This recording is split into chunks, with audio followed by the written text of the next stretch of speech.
we welcome you to the Divine Connection. Divine connection यानी अलौकिक संपर्क में आपका स्वागत करते हैं। You know, this day is very, very special, especially for India. The nation is celebrating its Independence Day. हम भारतीय लोगों के लिए ये दिन बहुत ही विशेष है क्योंकि हम 15 अगस्त के दिन अपना स्वतंत्रता दिन मनाते हैं। It is a 73rd Independence Anniversary. ये हमारी स्वतंत्रता की 73वीं वर्षगांठ है।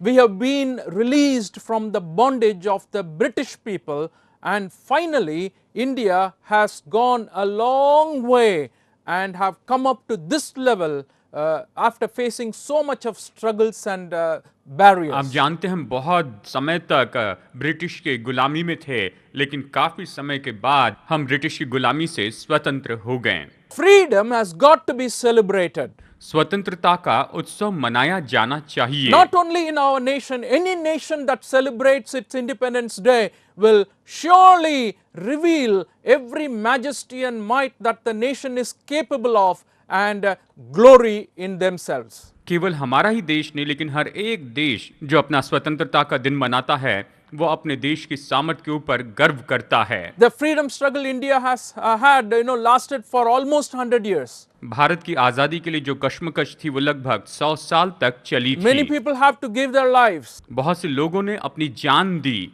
Many people have to sacrifice a lot of their privileges. बहुत से लोगों ने अपने बहुत से सौभाग्य का बलिदान किया। उन्होंने बहुत बलिदान किया। Therefore, when we begin this program today, we want to talk about freedom. और इसलिए आज प्रोग्राम की शुरुआत करते हुए हम आजादी के बारे में बताना चाहते हैं। Divine connection is basically when you are connected with God, God is working in your life and He is cleaning you, He is helping you to become what He wants you to be. अलौकिक संपर्क का मतलब ये है कि जब आप परमेश्वर के साथ में जुड़े होते हैं और परमेश्वर आपके जीवन में काम करते हैं और वो आपकी मदद करते हैं कि वो जो चाहते हैं वैसे आप हो जाएं, इसमें वो आपकी मदद करते जाते हैं। When you think about this freedom, freedom is something that is longed for by all living beings. जब आप इस आजादी के बारे में सोचते हैं तो हर एक जीवित प्राणी आजादी पाना चाहता है। I don't mean it to say only people are in need of freedom. I'm even saying even the animals are in need of मैं freedom. केवल ये नहीं कहता कि इंसानों को ही आजादी की जरूरत है, लेकिन जानवरों को भी आजादी की जरूरत है। There is a society called Animal Human Society, and that is taking care of what are all the kind of freedoms animals are in need of. ऐसी सोसाइटी है जिसका नाम है एनिमल ह्यूमन सोसाइटी। वो जानवरों की आजादी के लिए जो कुछ भी चाहिए उसके लिए मदद करते हैं। So what we are saying is this freedom is desired by not just people, even the animals. मैं ये कह रहा हूँ कि ये जो आजादी है केवल मनुष्यों को ही नहीं लेकिन जानवरों को भी They चाहिए। don't like to be caged. उन्हें पसंद नहीं कि उन्हें पिंजरे में बंद करके रखा जाए। And if you just leave it open, they will be very glad to go out and enjoy their freedom. अगर आप उनका पिंजरा खोल दे तो वो बड़ी खुशी से बाहर जाएंगे और अपनी आजादी का आनंद उठाएंगे। Human tendency is also that we like freedom. मनुष्य की भी विचारधारा ये है कि हमें आजादी पसंद है। In these days of COVID pandemic, a lot of restrictions has been imposed on all of us. जानते हैं इस कोविड के समय में, कोरोना के समय में हमें बहुत सी रुकावटों का पालन करना पड़ता है। You will see in the media a lot of people are wanting freedom, that their travel is restricted, their movement and their work, everything is restricted, and they are asking for freedom. आप TV पर देख सकते हैं कि media में बहुत से लोग अपनी आजादी चाहते हैं, उनकी यात्रा रुक गई है और वो अपनी आजादी वापस पाना चाहते हैं। So all of us kind of understand what it means to be slaved. इसीलिए हम सब समझ सकते हैं कि गुलाम होने का मतलब क्या होता है। इस बात को हम अच्छे से समझ So सकते what I हैं। want to say is, to begin with, as an introduction, we say when you desire freedom, when you want freedom, it is not something that is going to easily come. तो मैं शुरू में यही कहना चाहता हूं कि जब आप आजादी चाहते हैं, स्वतंत्रता चाहते हैं, तो ये आसानी से नहीं आती है। And a lot of sacrifice have to be इसके made. लिए बहुत सा बलिदान देना पड़ता है, बहुत सा बलिदान देना पड़ता है। Price have to be paid. इसके लिए दाम चुकाना पड़ता है। When you think of our nation, hundreds of people have lost their lives in the struggle for freedom. जब हम अपने देश के बारे में सोचते हैं तो हमारे देश की आजादी के लिए बहुत से सैकड़ों लोगों ने अपनी जान दे And the people were humiliated. और लोगों का अपमान भी किया गया था। People were attacked in so many circumstances. बहुत सी परिस्थितियों में लोगों पर हमला भी किया And गया था finally we got our freedom. और आखिरकार हमें आजादी मिली। So getting freedom is not easy. यानी आजादी पाना आसान बात नहीं है। At the same time, I want to tell you that God is interested in giving freedom to his people. इसी के साथ साथ मैं आपको बताना चाहता हूं कि परमेश्वर अपने लोगों को आजादी देने में दिलचस्पी लेते हैं। That is the God we have. That is the kind of God we have. He doesn't want us to be in slavery.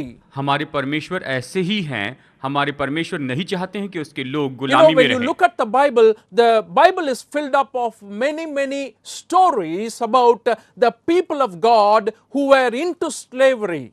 अगर आप बाइबल में देखें तो आप ऐसी बहुत सी कहानियों को देख सकते हैं जहां पर परमेश्वर के लोग गुलामी में थे। And when you think about the Israelites, they were in Egypt as slaves for many years, hundreds of years. और जब आप इस्राएलियों के बारे में देखते हैं तो इस्राएली लोग मिस्र में कई सैकड़ों साल तक गुलामी में रहे। After a little over 400 years, these people couldn't tolerate the way Egyptians were treating them. लगभग 400 साल से थोड़ा ज्यादा समय के बाद ये लोग मिस्रियों के अत्याचार को नहीं सह पा रहे थे। A lot of work was extracted from them as slaves. क्योंकि इस्राएलियों से गुलामों के रूप में बहुत ज्यादा काम करवाया जाता था। Every day they were crying out to God. हर दिन वो परमेश्वर को पुकार रहे थे And God heard their cry. और परमेश्वर ने उनकी पुकार सुनी, उनकी प्रार्थना God सुनी। heard their prayers. परमेश्वर ने उनकी प्रार्थनाओं को सुना And He decided to deliver them. और उसने निर्णय लिया कि वो उन्हें छुटकारा In देंगे। the book of Exodus chapter 3 verse 9 we read like this. निर्गमन की किताब अध्याय 3 वचन 9 में हम ये पढ़ते हैं। And now the cry of the Israelites has reached me, and I have seen the way the Egyptians are oppressing them. इसलिए अब सुन, इस्राएलियों की चिल्लाहट मुझे सुनाई पड़ी है और मिस्रियों का उन पर अंधेर करना भी मुझे दिखाई पड़ा है। So God is saying, I saw how the Egyptians were oppressing. परमेश्वर ने कहा कि मैंने देखा कि इस्राएलियों को मिस्री कैसे He सता रहे had हैं compassion on his people.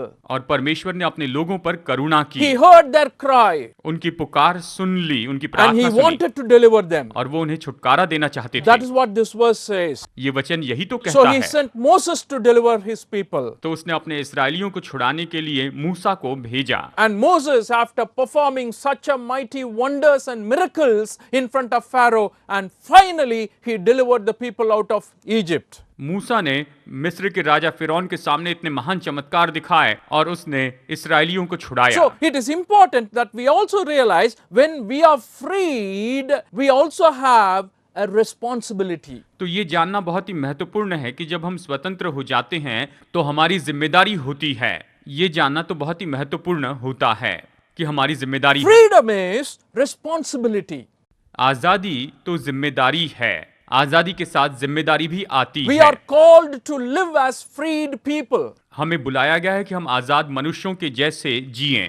See, when God freed the people of Israel, He told them, I am the Lord who brought you out of Egypt from the land of slavery. Therefore, you shall have no other gods before me. परमेश्वर ने इस्राएलियों से कहा कि मैं तुम्हारा परमेश्वर हूं जिसने तुम्हें मिस्र की गुलामी से छुटकारा दिया है, आजाद किया है, और इसलिए मुझे छोड़ तुम किसी और को ईश्वर न The मानना। way God is saying is, you need to follow me. और परमेश्वर ये कह रहे थे कि तुम्हें मेरे पीछे चलना So, होगा। what I'm trying to say here is, freedom brings a lot of responsibility on us. मैं ये कह रहा हूं कि आजादी हम पर बहुत सी जिम्मेदारियां लाती है। Even as Indians, after we got our freedom, we have a lot more responsibility. और हम भारतीयों को स्वतंत्रता मिलने के बाद में हम पर बहुत सी जिम्मेदारियां आई। आजादी के बाद बहुत सी In जिम्मेदारियां हम पर आई। governing ourselves, we need a lot more wisdom, we need a lot more power and strength, and we need to equip ourselves. हमें बहुत सी बुद्धि की जरूरत है, हमें अपने आप को तैयार करना है, हमें अपने आप को सामर्थ्य बनाते जाना है। Every citizen has to run in a more responsible way to make our country a glorious country among all nations. सभी देशों के मध्य में हमारे देश को महिमामय देश बनाने के लिए हर एक नागरिक को बहुत उत्तम कोशिश करनी है। Beautifully, Bible says in the letter to the Galatians, Apostle Paul writes in the 5th chapter 13 to 14, he says that we all have a kind of freedom that we are experiencing. बहुत ही सुंदर तरीके से पौलुस गलातियों 5:13 में कहता है, हे भाइयों, तुम स्वतंत्र होने के लिए बुलाए गए And हो। in that freedom that we have in Jesus Christ, he says, you have to act, you have to behave in a responsible manner. Let me read that for you, Galatians 5:13 to 14. For you, brothers, were called to freedom, but do not use your freedom as an opportunity for the flesh. Rather, serve one another in love. The entire law is fulfilled in a single decree: love your neighbor as yourself. गलातियों अध्याय 5 वचन 13 और 14 यहाँ पर हम पढ़ते हैं, हे भाइयों, तुम स्वतंत्र होने के लिए बुलाए गए हो, परंतु ऐसा ना हो कि ये स्वतंत्रता शारीरिक कामों के लिए अवसर बने, वरन प्रेम से एक दूसरे के दास बनो, क्योंकि सारी व्यवस्था एक ही बात में पूरी हो जाती है, तू अपने पड़ोसी से अपने समान प्रेम रख। यानी तू अपने पड़ोसी से अपने समान प्रेम रख। He is basically saying you were called to be free in Christ and you have to use that freedom to love one another genuinely. पौलुस सामान्य रूप में ये कह रहा है कि तुम्हें स्वतंत्र होने के लिए बुलाया गया है और इसलिए तुम अपने पड़ोसी से सच्चा प्रेम रखो। That is the responsibility I am talking about. मैं इसी जिम्मेदारी के बारे में कह रहा So हूँ। God made you free, or Jesus set you free, or in our nation we have freedom, but that freedom puts, the onus is on the person who is experiencing the freedom to be responsible.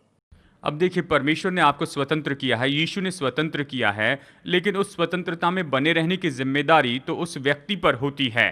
यानी स्वतंत्रता में, आजादी में बने रहने की जिम्मेदारी हमारी है। What does that mean?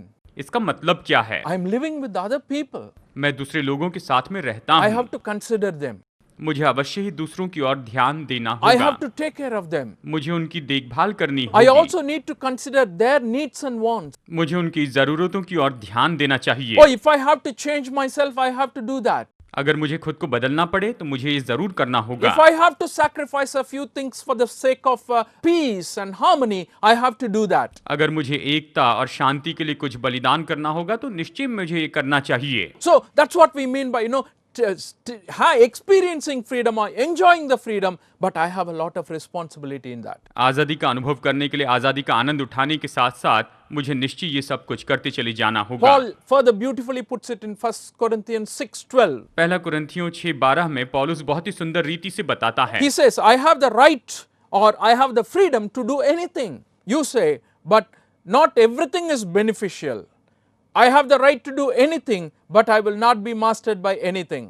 सब वस्तुएं मेरे लिए उचित तो हैं, परंतु सब वस्तुएं लाभ की नहीं। सब वस्तुएं मेरे लिए उचित हैं, परंतु मैं किसी बात के अधीन न हुआ। इस तरह पौलुस कहता है। So therefore, we are going to talk about a freedom that Jesus Christ is giving to us freely, and that is so amazing, and that has a lot of truth and wonderful ideas and facts about how we have to live our lives, and that's what we will look at after the music break. हम उस आज़ादी के बारे में चर्चा करना चाहते हैं जो प्रभु यीशु मसीह ने हमें दी है, और इसमें बहुत से तथ्य हैं, इसमें बहुत सी सच्चाई है, और संगीत के ब्रेक के बाद हम इसके बारे में और भी गहराई से देखेंगे। Enjoy the music break. तो आइए इस समय संगीत के ब्रेक का आनंद उठाएं। After the music break, and I hope you enjoyed the music. संगीत के ब्रेक के बाद आपका फिर से स्वागत है। आशा है आपने संगीत का आनंद उठाया। And we were talking about the freedom that we are enjoying in our nation and also as God's children. हम आज़ादी के बारे में चर्चा कर रहे हैं जो हम अपने देश में अनुभव कर रहे हैं और परमेश्वर के संतान के रूप में हम अनुभव करते हैं। You know, in our nation, so many people, freedom fighters, they sacrifice their lives to give us freedom. हमारे देश में बहुत से स्वतंत्रता के वीरों ने इस आज़ादी को पाने के लिए अपनी जान दे दी, तब हमें ये आज़ादी I milli. also said Jesus Christ did a lot of sacrifice on the cross of Calvary so that you and I can be set free. मैंने ये भी कहा कि प्रभु यीशु मसीह ने कलवरी के क्रूस पर अपना बलिदान दे दिया ताकि आप और मैं पाप से स्वतंत्र हो जाएं। So at this point in the second section, I want to point out the kind of freedom that Jesus Christ has given to all of us, and all those who believe in Him can enjoy this freedom. I want to talk about that. अब इस दूसरे भाग में मैं आपको उस आज़ादी के बारे में बताना चाहता हूं जो प्रभु यीशु मसीह ने हमें दिया, और जो उस पर विश्वास करते हैं वो इस आज़ादी का आनंद उठा The सकते हैं। interesting thing about the freedom that Jesus Christ offers is it is referred to as the true freedom. जो आजादी प्रभु यीशु मसीह देते हैं इसे सच्ची आजादी कहा गया है। And it is the real freedom. ये असली आजादी है। In the book of John or in the Gospel of John, 8th chapter verses 36 says like this, so if the Son sets you free, you are free indeed. यूहन्ना का सुसमाचार अध्याय 8 वचन 36 कहता है कि यदि पुत्र तुम्हें स्वतंत्र करे तो तुम सच में स्वतंत्र हो। You know, in the Gospel of John, 8th chapter, Jesus was conversing with the disciples and the Jewish people who followed him.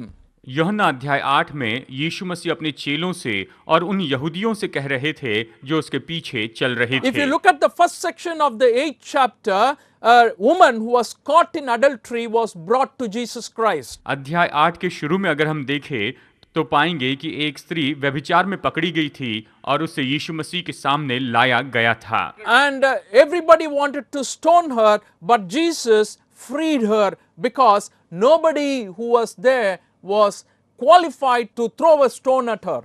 और सब उस पर पत्थरवाह करके उसे मार देना चाहते थे, लेकिन यीशु मसीह ने उसे छोड़ दिया क्योंकि वहां उपस्थित लोगों में कोई भी योग्य नहीं था कि वो स्त्री पर किसी तरह से पत्थरवाह करे। At the same time, following that, Jesus began to tell the people, he said, I am the light of the world.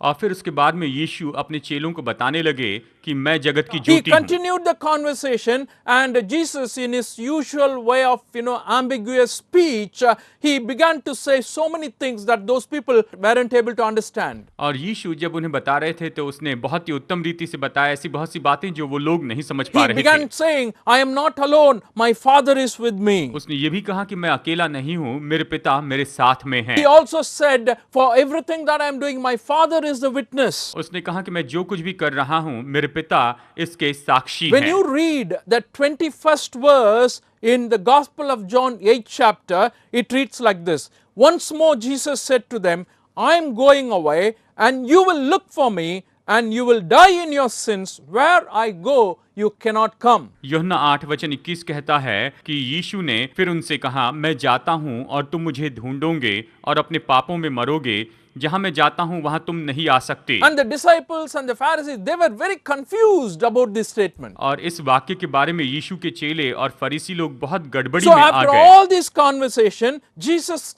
brings out a very, very important statement concerning the freedom that he is offering to us. He says in 8:31 and 32, he says, to the Jews who had believed him, Jesus said, if you hold on to my teachings, you are really my disciples.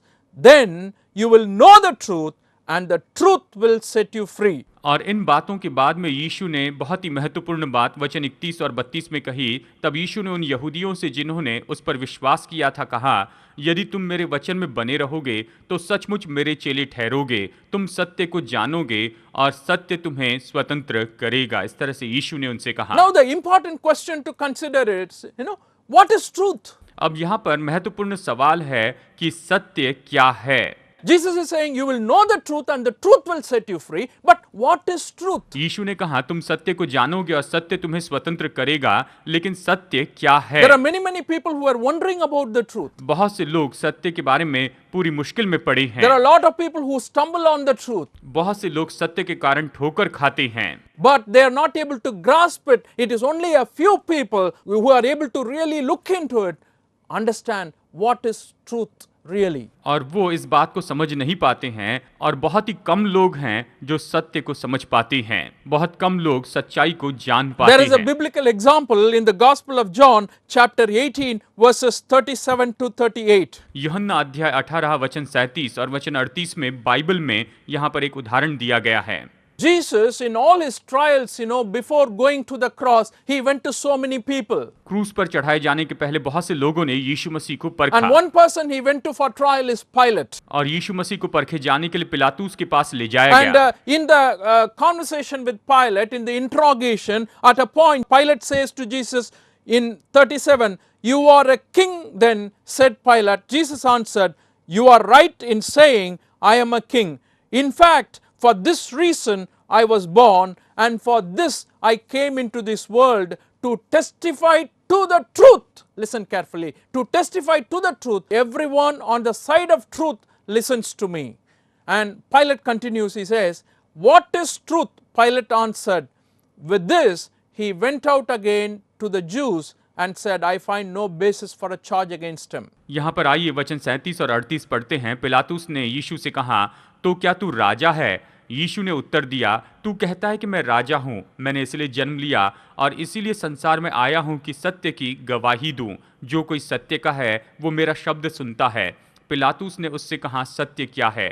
ये कहकर वो यहूदियों के पास निकल गया और उनसे कहा, मैं तो उसमें कुछ दोष नहीं पाता। उसने कहा, मुझे इसमें कोई दोष नहीं दिखता।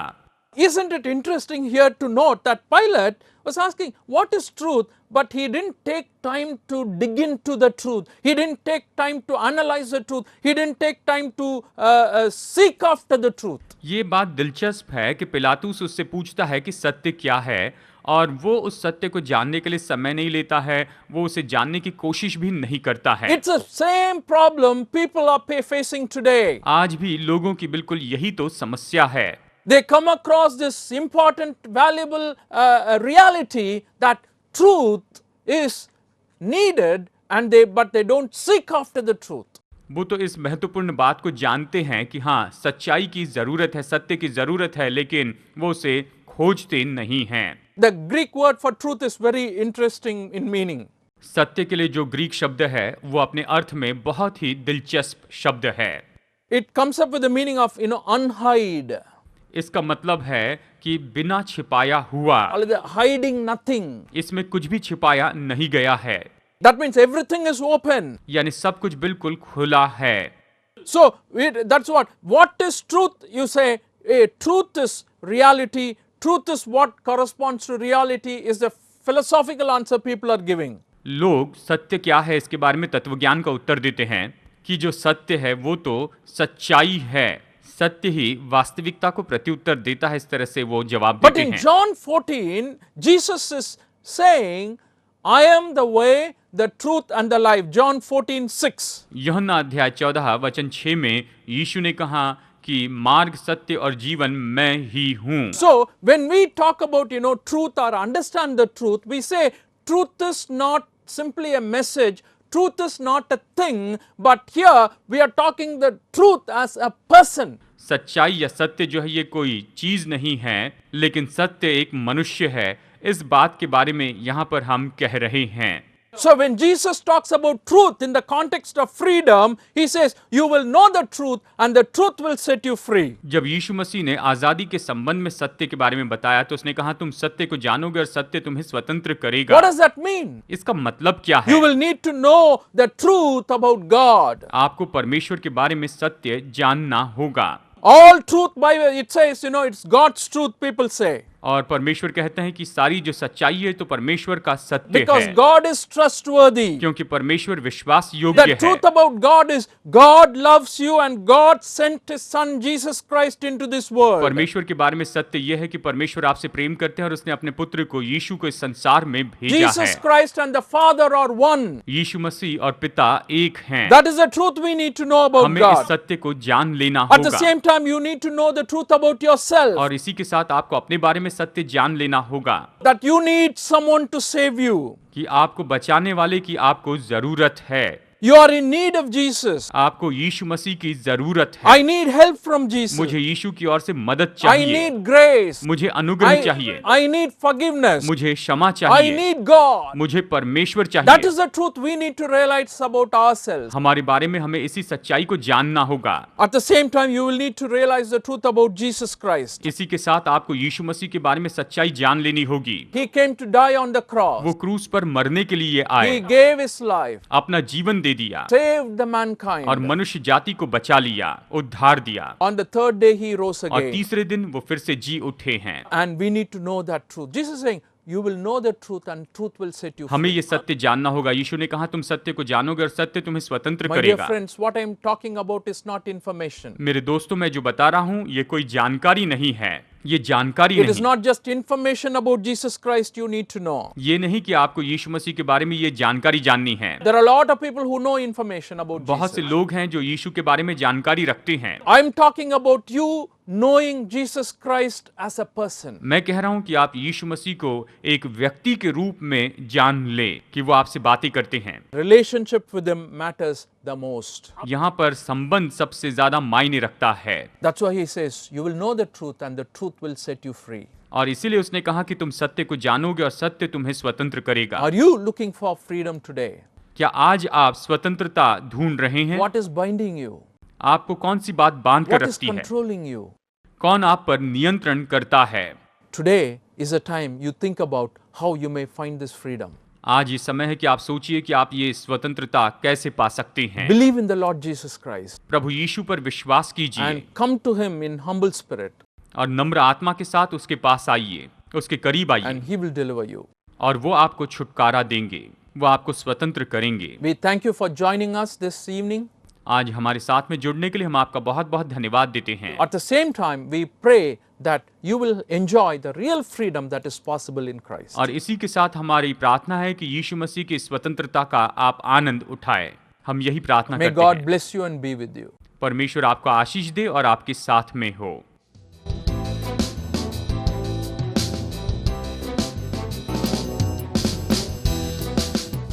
Study the Word of God in a private and personal way through our online study website. Contact number